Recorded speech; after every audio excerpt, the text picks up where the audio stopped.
ദൈവനാമത്തിന് മഹത്വമുണ്ടാകട്ടെ. ഈ പ്രഭാതത്തിൽ നമ്മുടെ ചിന്തയ്ക്കായി ലഭിച്ചിരിക്കുന്ന വേദഭാഗം എബ്രായർക്ക് എഴുതിയ ലേഖനം 12-ാം അധ്യായം 12-13 വാക്യങ്ങൾ. ആകയാൽ തളർന്ന കൈയും കുഴഞ്ഞ മുഴങ്കാലും നിവർത്തുവീൻ, മുടന്തുള്ളത് ഉളുക്കിപ്പോകാതെ ഭേദമാകേണ്ടതിന് നിങ്ങളുടെ കാലിന് പാത നിരത്തുവീൻ. ഒരു ക്ലാസ്സിൽ ഒരു കുട്ടി ആരോടും ഒന്നും മിണ്ടാതെ മൂകനും നിരാശനുമായി കാണപ്പെട്ടു. ഒരധ്യാപകൻ ആ ക്ലാസ്സിൽ ആദ്യമായി വന്നപ്പോൾ അവനെ ശ്രദ്ധിച്ചു. അധ്യാപകൻ ആ കുട്ടിയോട് ചോദിച്ചു, എന്താണ് നീ ഇങ്ങനെ മൂകനായി മ്ലാനവദനായിരിക്കുന്നത്? അവൻ പറഞ്ഞു, എൻ്റെ സംസാരം കാരണം ചില അബദ്ധങ്ങൾ സംഭവിച്ചിട്ടുണ്ട്, അതുകൊണ്ട് ഞാനൊന്നും സംസാരിക്കാതെ ഇരിക്കുവാൻ ശ്രമിക്കുകയാണ്.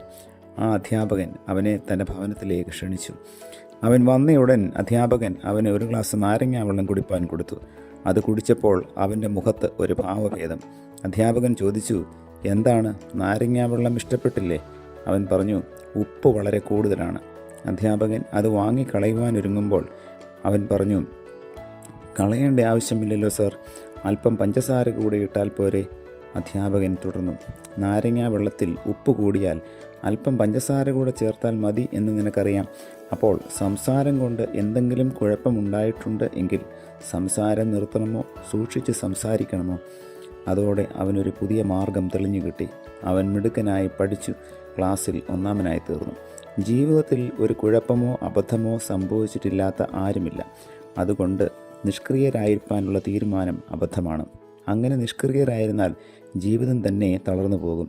ഒരു ചെടിയെ നോക്കിയാൽ അതിൻ്റെ ഒരു ശാഖ നഷ്ടപ്പെട്ടാൽ മറ്റു പല ശാഖകൾ അവിടെ നിന്നും മുളയ്ക്കും.